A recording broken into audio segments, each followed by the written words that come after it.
마가복음 14장 27절부터 31절까지 교독을 하시겠습니다.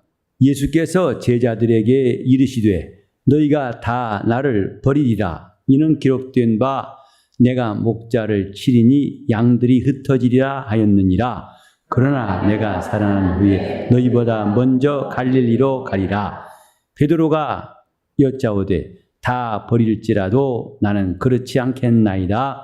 예수께서 가라사대 내가 진실로 내게 이르노니 오늘 이 밤 닭이 울기 전에 내가 3번 나를 부인하리라. 베드로가 힘있게 말하되 내가 주와 함께 죽을지언정 주를 부인하지 않겠나이다 하고 모든 제자도 이와 같이 말하니라. 사람이 의지가 강하고 뜻이 분명할지라도 그것보다 더 강한 것은 하나님의 말씀입니다. 인간의 약속은 깨지고 결심이 무너지고 의지가 꺾일지라도 하나님의 말씀은 꺾이지 아니하고 그의 뜻은 변치 아니하고 그의 생각은 바뀌지 않습니다. 우리가 하나님 앞에서 영적 생활하는 것은 우리의 변화불측한 환경과 우리의 변덕스러운 마음 그리고 종잡을 수 없는 우리의 앞길을 주님께 고정시키려고 주께 나와서 주님을 의지하고 주님을 찾는 겁니다. 하나님이 이 땅에 예수를 보내신 것은 이 세상에 지식 있는 자가 많고 또 용감하고 훌륭한 사람이 많지만은 그 계획과 결심이 마침내 이루지 못하고 모래 위에 짐 마냥 무너져 버리기 때문에 하나님의 믿음을 심으시려고 예수를 보내신 거예요. 우리는 여기서 베드로가 얼마나 담대히 말하고 맹세했는가를 볼 수 있어요. 나는 결단코 또 다른 사람은 그럴지라도 나는 그렇지 않겠나이다. 베드로가 힘있게 말하되 내가 주와 함께 죽을지언정 주를 부인하지 않겠나이다. 이렇게 말하니까 다른 사람들도 우리도 맞습니다. 이런 결심과 맹세가 불과 몇 시간 만에 깨져버린 것을 우리는 볼 수 있어요. 베드로가 정말 주님 앞에서 헛된 말 했을까요? 그가 주님 앞에 아부하려고 잠깐 잘 보이려고 없는 말을 지어낸 것은 아닐 겁니다. 그건 진정으로 주님을 사랑하는 자예요. 그가 결심한 것을 의심할 바가 없습니다. 그 진실성을 의심하자는 것이 아니고 그것이 견고치 않다는 사실을 성경은 증거하고 있습니다. 그렇게 사람의 계획은 무너지고 깨질지라도 주님의 말씀은 없어지지 아니하고 반드시 이룬다. 우리는 이것을 성경에서 배운 사람들이에요. 우리가 떡으로만 살 것이 아니고 하나님의 말씀으로 살아야 한다고 하는 것은 기독교의 교리를 주장하는 것이 아니고 하나님의 살아계심을 맛본 자들이 확신하는 증거입니다. 떡으로 사는 것보다 더 영원하고 완전한 삶이 하나님 말씀으로 사는 데 있다는 것. 하나님의 말씀대로 사는 것만큼 견고하고 영원한 것이 없다는 것을 성경은 가르치고 있어요. 우리가 그 말씀을 들으면 달라진 게 뭔지 아십니까? 우리 육체는 별로 변화가 없을 겁니다. 그러나 우리 영혼에 하나님의 의지가 들어오고 하나님의 결심이 들어오고 하나님이 꺾이지 않는 말씀이 들어와서 우리 영혼을 살리는 거예요. 우리 영혼이 힘있게 되는 것입니다. 베드로는 자기가 힘이 있다고 말했지만은 주님은 그 말씀이 힘이 있어서 그 말씀대로 될 거라는 것을 여기서 말씀하고 있습니다. 주님께서 이제 고난당하시기 직전에 하신 말씀입니다. 너희가 이제 다 나를 버릴 것이다. 다 나를 버릴 것이다. 그러니 이렇게 충격적인 말이 어디 있습니까? 주님 앞에 있는 11 제자 중에 한 사람도 이런 생각을 해본 적이 없어요. 그런데 주님이 갑작스레 다 나를 버릴 것이다. 기가 막힌 말이죠. 그래서 한사코 그 말을 부인했습니다. 그럴 리가 없습니다. 혹시 다른 사람은 그래도 나는 안 그럴 겁니다. 결단코 안 그럴 겁니다. 아마 주먹을 3번이 아니라 30번 아니라 300번도 쥐었을 겁니다. 하지만 그것은 인간의 결심일 뿐이고 그것은 다 무너지는 겁니다. 주님이 이렇게 말씀하신 것은 그 앞에 있는 제자들이 너무나 나약하고 또 쉽게 배신하고 저렇게 철딱서니가 없어서 한탄하신 말씀이 아니고 주님이 갑자기 비관심이 들어서 하신 말씀이 아니고 이는 기록된 대로 된 것이다 그랬어요. 하나님 말씀에 기록된 대로 내가 목자를 칠 터인데 양들이 다 흩어질 것이다 한 그 말씀이 이제 응할 것이다. 곧 예수께서 고난당하심으로 이제는 모든 제자가 다 흩어질 것이다. 이건 하나님이 정하신 계획이에요. 하나님이 정하신 뜻입니다. 그런데 이런 뜻에 대해서 그건 안 됩니다. 그건 말도 안 되고 주님이 너무 마음 약하게 잡수신 것이고 우리는 그럴 사람들이 아닙니다. 하고 아무리 말에 힘을 주고 자기 생각에 힘을 주어 보지만은 그것은 다 거품 같은 일. 마침내 주님 말씀하신 대로 이들은 다 주님을 버리고 떠나버렸습니다.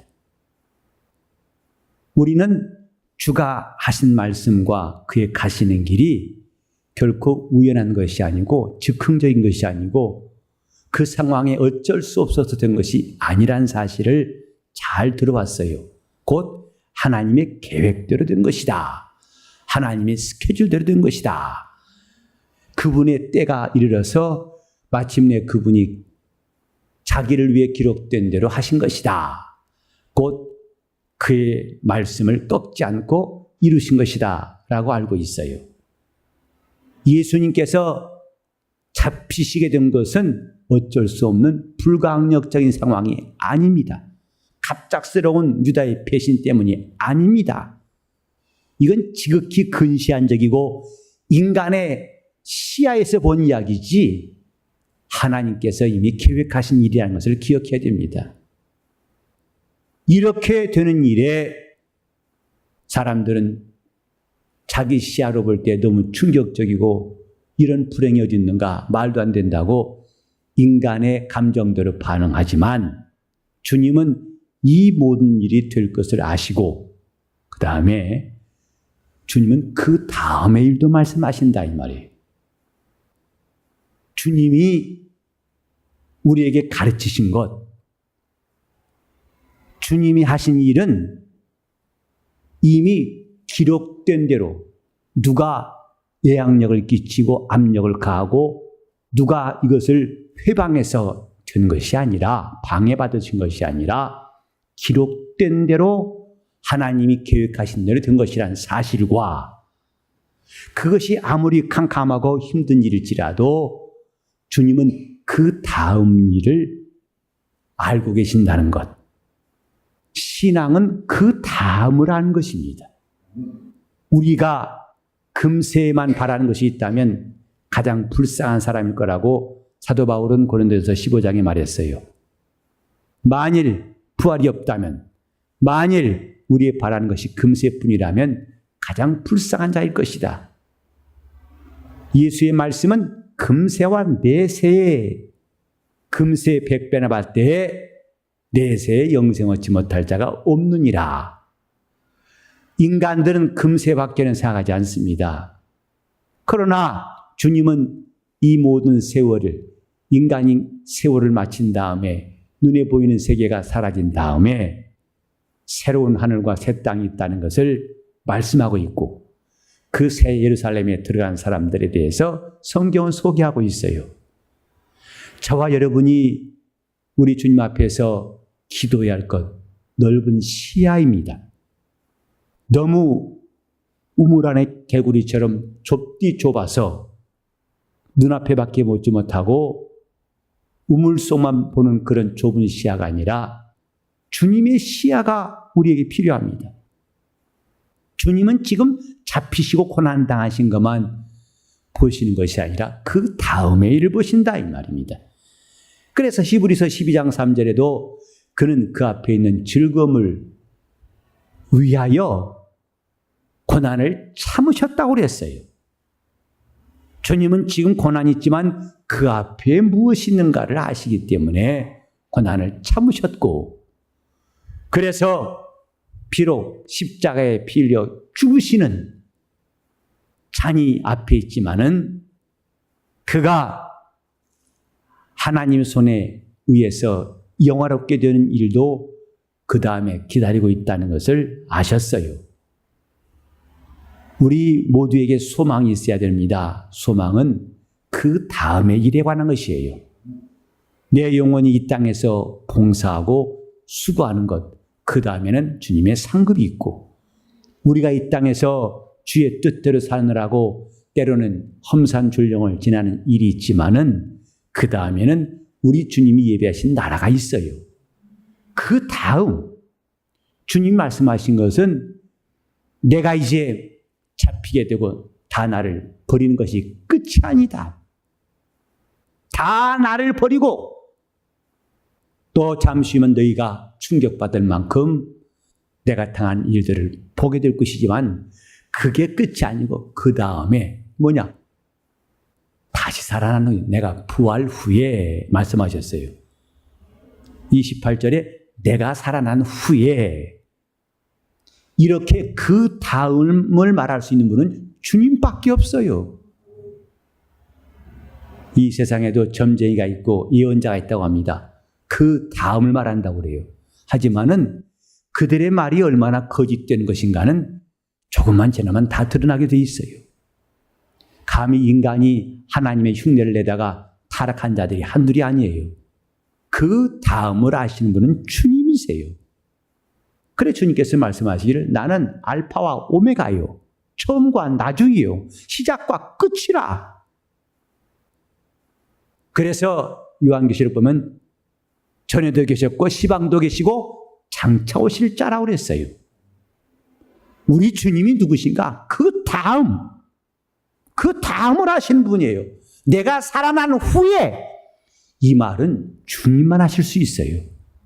그 앞에 고난이, 십자가에 고난이 있고 마셔야 할 잔이 있지만은 주님은 그 다음을 하시고 계세요. 내가 살아난 후에. 어떤 사람이 죽으면서 이렇게 말할 수 있습니까? 내가 살아난 후에. 그러나 놀랍게도 예수를 믿는 사람들은 임종시에도 그 다음을 말하고 있어요. 내가 비록 잠시 후면 여러분들을 이별하지만 잠에서 깨어난 다음에 우리는 천국문에서 만납시다 하고 그 만남에 대한 소망을 전해주고 떠납니다. 이게 참 신기한 일 아니겠어요?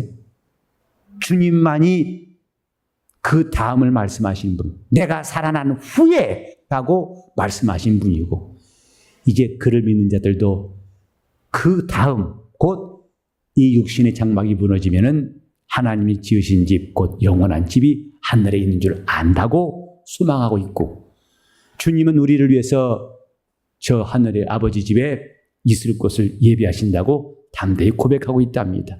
다 주님에 의해서 된 일이에요. 그 다음에 내가 살아난 후에, 정말 오늘 우리는 이 말씀에 큰 감동 좀 받아야 됩니다. 내가 살아난 후에 이렇게 말씀하실 수 있는 이가 우리 주 예수예요. 내가 살아난 후에 이렇게 말씀하신 이가 우리 기도를 중보하시고 우리 기도에 자기 이름을 내주신 주님이십니다. 내가 살아난 후에, 오늘 우리는 눈앞에 보이는 환경들, 메르스가 덮고 사람이 죽어나가고 경기 전망이 불투명하고 가뭄이 타들어가고, 그러니 앞으로 우리 손들은 절망이고, 이런 소식만 들리는 것이 아니라 우린 주 앞에 나왔으면은 주님만이 하시는 말씀을 들어야 됩니다. 우리가 그 말씀을 듣고 소망이 있어서 하나님 앞에 눈뜬 자같이 기도하고 앞을 내다보고 말한 선지자처럼 우리가 믿음이 있어서 하나님 앞에 간구할 수 있어야 됩니다. 기도 시간은 캄캄한 시간이 아닙니다. 어떤 데 가면 기도 시간에 불을 끕니다. 그건 기도에 집중하라는 뜻도 있겠지만은 전 차라리 불 켜는 게 더 상쾌해요. 왜? 캄캄하게 기도한 게 아니라 우리는 이 다음에 지금 십자가의 고난뿐만 아니라 그 다음에 부활하신 이의 영광을 바라보면서 우리는 앞이 캄캄해 기도한 사람들이 아니라 그 다음에 어둠이 지난 다음에 빛이 오는 그 빛을 보고서 기도한 사람이 되어야 됩니다. 지금 다들 코를 빠뜨리고 낙심하고 전전긍긍하고 있는 이때에 억지로 우리는 두렵지 않다고 스스로 수양하고 고행한 사람도 기독교인이 아닙니다. 우린 주님을 인해서 강하고 담대함이 필요한 겁니다. 주님이 이 어려운 시기를 지난 다음에도 주님은 우리를 위해서 준비하고 계신 일이 있고 우리가 갈 곳을 정하시고 우리가 있을 곳을 우리가 먹을 것을 우리가 아뢰할 것을 우리가 할 것을 다 준비하고 계시다는 데에 우리 소망이 있는 거예요. 내가 살아난 후에 주님 말씀하시면서 너희보다 먼저 갈릴리에 가 있으리라. 갈릴리에 가 있으리라고 하셨어요. 이건 주님이 미리 말씀하신 것. 그래서 주가 하신 말씀을 예언이라고 합니다. 미리 말씀하신 거예요. 미리 말씀하신 분은 하나님 한 분밖에 없습니다. 오늘 어떤 사람들이 예언이라는 것을 물론 예언의 은사가 있어요.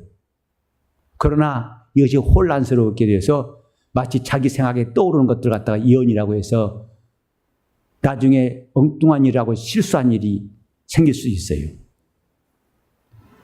그분에 의해서 그분이 말하게 하심을 따라서 한다면 그건 참 진실한 예언일 거예요. 왜? 그분만이 미리 말씀하신 분이니까. 그러나 자기 생각과 감정이 앞서고 자기의 이 생각 속에 있는 무엇이 앞서가지고 미리 말한다면 그것도 실수한 겁니다. 너희보다 먼저 갈릴리에 가 있으리라. 이제 이 말씀대로 주님이 부활하셨을 때에 무덤을 찾던 여자들에게 천사가 똑같이 말했어요. 그가 고난당하시기 전에 이 말씀하지 않았더냐? 너희는 그 갈릴리에 가서 그분을 배울 것이다. 갈릴리에 가서 그분을 배울 것이다. 신기한 것은 무덤에서 베드로도 무덤에서 주님을 뵙지 못했어요. 말씀하신 대로 갈릴리에 가서 거기서 나를 만날 것이다. 마태복음 28장 7절에도 천사가 예수님 무덤 앞에서 똑같이 이 말씀대로 두 여자에게 말했고 그래서 마침내 마태복음 28장 16절에 가면 그 11 제자가 주님이 명하시던 산, 꼭 갈릴리 명하시던 산에 가서 거기서 주님의 부활하신 것을 보았어요. 그러니까 마태복음 28장 19절 이하 보면 우리가 교인들이 많이 알고 있죠. 그러면 너희는 가서 모든 족속으로 제자를 삼아 아버지와 아들과 성령의 이름으로 침례를 주고 이 위대한 명령을 대개 보면 주님이 승천하실 때 했다고 하지만은 성경을 좀 자세히 보면요. 사실은 감람산에 사신 말씀은 아니에요. 여기에 갈릴리에 가서 거기서 제자들이 하시면 부활하신 주님이 승천하시기 직전에 했다는 것도 어떻게 보면 인간들이 너무 섣부른 판단인 것 같아요. 그렇게들 많이 설명하죠. 승천하실 때 말씀했다고. 하지만 복음서를 여러 군데에 보면은 부활하신 다음에 오늘 28절의 말씀처럼 내가 살아난 후에 너희보다 먼저 갈릴리에 가서 있을 것이다. 거기서 나를 볼 것이다. 그때 하신 말씀이에요. 왜 주님이 예루살렘에서 고난 받으시고 거기서 부활하셨는데 갈릴리에 가서, 그러니까 제자들이 예루살렘에 있다가 다시 주님 만나려면 갈릴리로 가야 됩니다. 갈릴리 호숫가에 있는 그곳으로 가야 됩니다. 그래서 마태복음 28장 10절에 보면 예수께서 명하시던 산에 이르러 거기서 주님을 만났다고 그랬는데 그 명하시던 산이 어딜까? 보통 그 산을 사람들은 마태복음 17장에 있는 변형하신 산, 곧 다볼산이라고도 많이 말합니다. 어떤 사람은 물론 헬몬산이라고 하기도 하지만은 다볼산, 예수님께서 호련히 그 모습이 변형되신 산, 그 산이라고들 많이 이야기하고 있어요. 그 산은 나사렛에서 가깝습니다. 약 30분 거리밖에 안 된다고 그래요. 그래서 그 산에 올라가서 거기서 주님 만났어요. 약 588m, 해발 580m니까 남산의 약 2배입니다. 그 평평한 땅에 상당히 높은 산이라고 할 수 있죠. 거기서 주님을 만났어요. 내가 살아난 후에 너희보다 먼저 갈릴리에 가 있으리라. 주님은 부활을 기다리는, 또 주님이 고난당하신 그 현장에서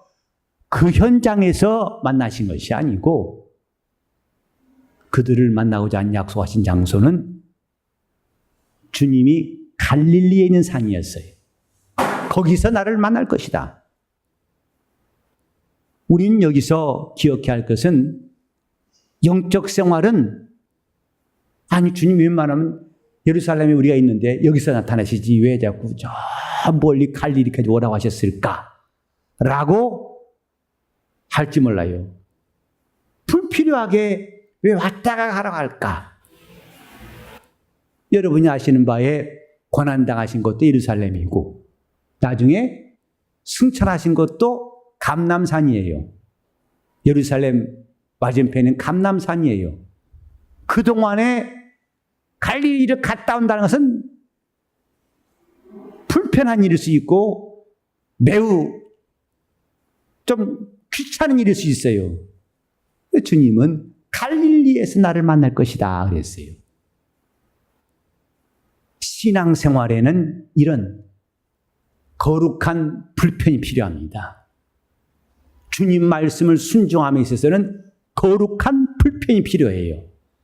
편리함이 아니라 편리함을 추구하는 것이 신앙생활이 아니고 편리한 것이 제일 중요한 것이 아니라 때로는 거룩한 불편함, 이것이 필요합니다. 그래서 움직이기 싫어하는 우리에게는 상당히 부담스럽지만은 어쩔 수 없어요. 저 할머니들이 어린 손자 처음에는 기뻐가지고 좋아가지고 내가 키워준다고 했다가 나중에 발등 뛴다고 그러죠. 괜히 그 말해가지고 안 했더라면 책임 아닐 텐데 입이 싸서 미리 말해가지고 그거 감당한다라고. 그래서 다 아들하고 며느리 일 나간 다음에 그 손주하고 둘이 있으면서 뭐 한 줄 아십니까? 그 방 안에서 양극이 대립하고 있어요. 하나는 부지런히 움직이려고 하는 손주하고 하나는 웬만하면 정지하고 싶고 누고 싶은 할머니하고, 이 갈등이 하루 종일 일주일 내내 한 달 내내 걔가 나중에 몇 살 될 때까지 합니다. 지겹죠. 그러니 후회만큼이란 말이 생각나요. 어린아이들은 부지런히 잠시도 가만히 있으려고 하지 않습니다. 움직입니다. 그런데 나이 들수록 움직이기를 싫어해요. 그래서 남을 시키기 좋아하고 리모컨 참 짱입니다. 리모컨 밥도 자, 밥솥 이렇게 하면 좋을 텐데 가서 누르려면 힘들죠. 영적 생활도 마치 어린이 같이 한다면은 누가 어떤 방식을 해도 부지런히 따라할 겁니다. 주님 말씀에 이렇게 했습니다. 아, 예. 우리 이렇게 기도해야 됩니다. 아, 예. 근데 신앙생활도 이제 어린아이를 지나서 늙은이가 되면은 움직이기 싫어요. 교회 생활 오래 하면 여러분이 원든 원치 않든 늙은이 티가 납니다. 목사님, 아이, 너무 빨라요. 전체 찬송하지. 이건 숨가빠 죽겠네. 아이고, 숨가쁘다. 전에는 그런 말도 안 하더니 숨가쁘고 찬송도 길게 하면 성질낸 사람이 있어요. 짧은 걸 하자는 거죠. 또 저 같은 경우는 다시 한 번 하거든요. 그러면 성질 나가지고 못 견뎌요. 왜 자꾸 길게 하냐는 거죠. 또 본문도 길게 읽어보세요. 이번 주일도 길어요. 미리 준비 말씀드려 놓을게요. 짧게 한두 절이 아니라 깁니다. 그것이 못마땅. 아이고, 왜 이렇게 길게, 거의 한 편이라 읽으면 괜히 마음이 불편하죠. 근데 여러분 돌이켜 생각해 보세요. 여러분이 처음에 주님 앞에서 어린아이 되었을 때, 은혜 받았을 때, 그게 눈에 보입니까? 아무리 본문을 많이 읽던, 찬송을 몇 번 부르던 전혀 문제가 없었죠. 이제 싫어진 것은 뭔가 이제 늙었어요. 늙은 티가 난다고요. 왜 주님이 그냥 예루살렘에서 만나면 되지 갈릴리에가 만날 것인가? 가는데 며칠 걸리고 또 그 다음에 다시 와야 되고 너무 번거롭다, 불편하다. 말라기 3장에도 제사장들이 하나님 앞에서 하는 말들이 하나님께 드린 제사 너무 번거롭다, 불편하다, 거추장스럽다. 하나님 그 말을 다 들으셨다고 했어요. 하나님 섬기는 일이 지겹다, 힘들다.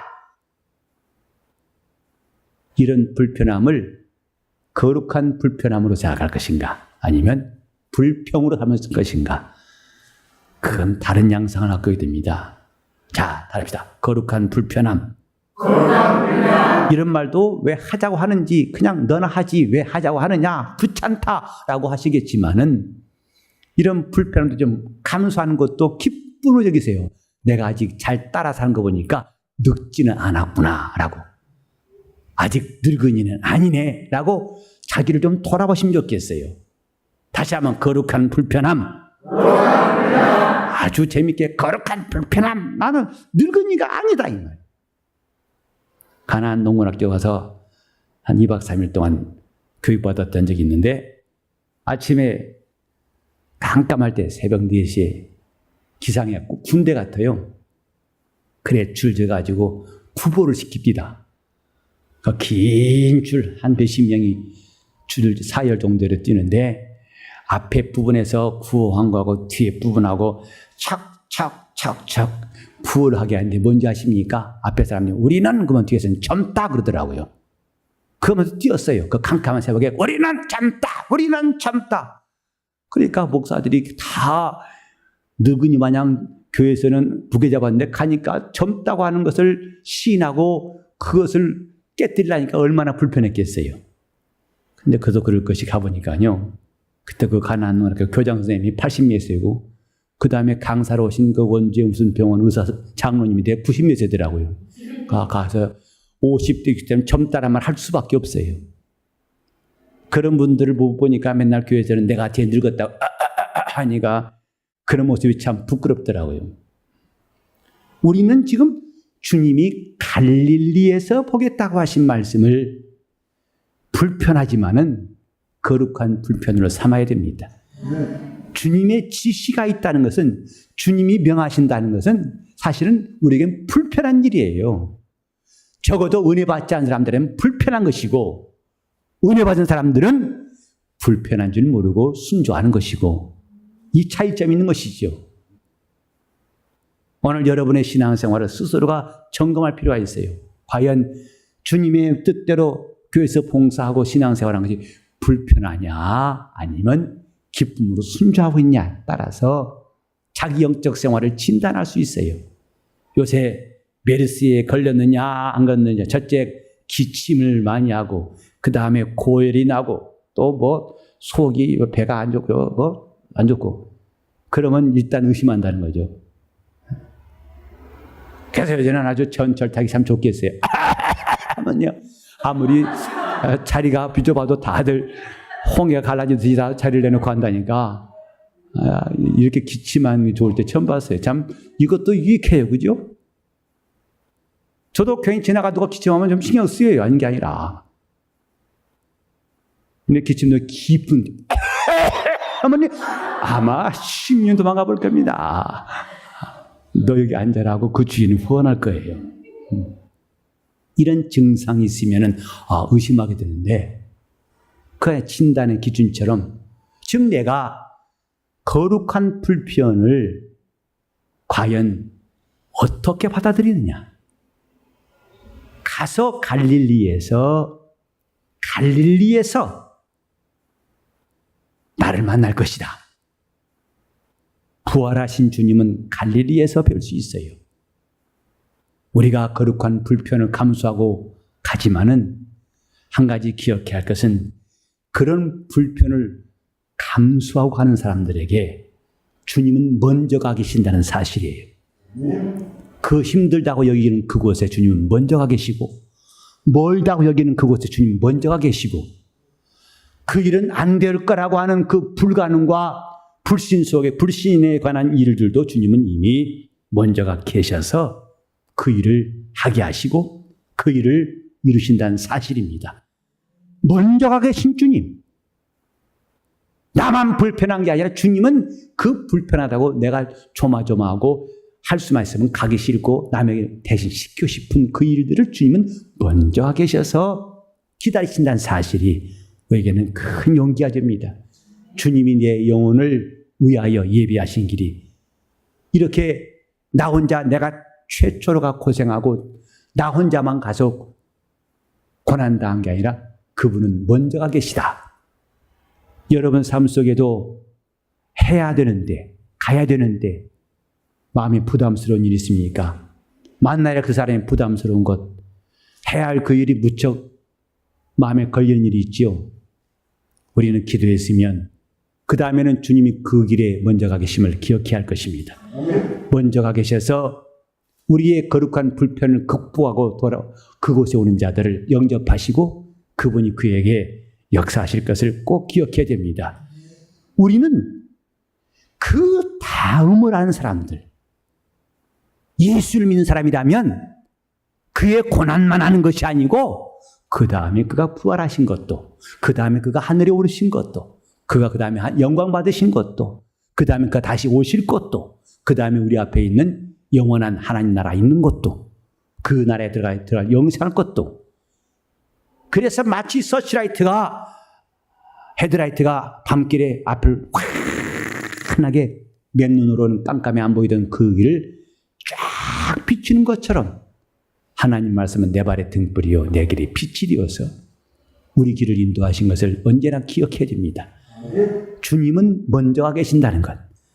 내가 살아난 후에 너희보다 먼저 갈릴리에 가 있을 것이다.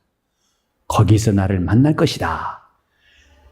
그 명하시던 산에 마침내 11 제자가 왔을 때 그들은 깜짝 놀랐어요. 그래서 얼마나 놀랐든지 의심한 사람도 있더라. 과연 주님이 맞나? 부활하신 게 맞나 할 만큼 그 충격적인 사건을 변형산상에서 제자들이 목격하고 그때 주님은 위대한 명령, 지상명령을 내리신 거예요. 우리는 내가 살아난 후에 라고 말씀하신 분이 나의 구주심을 진정으로 기뻐하고 감사하며 그분 앞에 기도하는 이 밤 되시기를 바랍니다. 그분은 우리가 염려하는 그 일을 미리 다 준비하고 우리 앞길을 예비하시는 분입니다. 신자들의 영혼이 담대한 것은 내 길을 준비하신 분이 있다는 것, 내 갈 길을 인도하신 분이 있다는 사실입니다. 우린 지금까지 돌아보면은 그것이 얼마나 놀라운 간증이고 얼마나 놀라운 사건인 것인 걸 하나하나 다 세볼 수 있지 않습니까? 그분은 살아계시고 메르스가 어떻고 이 메르스가 6월 말까지 진정된다 안 된다 7월까지 갈 것이다 관계없어요. 우리는 그 다음의 일을 주님이 예비하시고 그 다음의 일을 또 인도하시는 사실을 담대히 시인하고 승리할 수 있기를 예수 이름으로 축원합니다. 살아난 후에 갈릴리에 가신 주님, 내가 주님을 따르겠다고 거룩한 불편을 감수하시면서 주님이 예비하신 길을 끝까지 따라가겠다고 다짐하시는 마음으로 이 밤에 간절한 마음으로 다시 통성으로 기도하시겠습니다. 하나님 아버지, 우리가 주님 말씀 앞에 하나님 아버지, 우리가 살아계신 주님을 의지하고 주님께 기도하게 하셨사오니 우리 믿음이 항상 살아서 주님께 간구할 때마다 들어주시고 역사하여 주시옵소서. 내가 살아난 후에 라고 말씀하신 이가 우리의 주님이시고 너희보다 먼저 갈릴리에 가 있으리라 하여 우리보다 먼저 가 계신 분이 주님이신 줄을 알았습니다. 우리 성도들의 영혼에 이 담대한 주의 말씀이 정말 담대한 믿음이 되어서 역사하게 도와 주시옵소서. 우리가 겁내는 것도 많고 염려도 많고 근심도 많습니다. 아무리 담대하다고 말하지만 어느새 움츠러들고 자신이 정말 숨고 싶고 비겁하고 싶은 일이 많이 생깁니다. 주님, 우리의 의지로 억지로 극복하는 것이 아니라 이 말씀이 또 이 말씀하신 이가 우리 안에 계셔서 우리를 인도하심으로 그분이 우리의 길을 인도하심을 날마다 경험하게 도와 주시옵시고 주님의 인도를 받는 것을 크게 사모하고 기뻐하게 도와 주시옵소서. 주님, 우리 주님이 살아나신 후에 먼저 갈릴리에 가 계신 것을 우리가 인정하고 따르겠사오니 우리 삶을 이와 같이 인도하여 주시고 우리가 가야 할 그곳에 해야 할 그곳에 또 우리가 만날 사람들 있는 그곳에 주님이 먼저 가 계신 것을 기도한 사람들은 확신하고 또 놀라운 간증들이 주를 잇게 도와 주시옵소서. 살아계신 주님, 우리 성도들에게 역사하여 주시옵소서. 저들이 이 귀한 말씀을 듣고 주님의 말씀을 듣고 죽었다 사신 이의 말씀을 듣고 영원히 살게 도와 주시옵소서. 주연이 함께 하시고 인도하시기 원하며 예수 이름 받들어 기도를 드리옵나이다.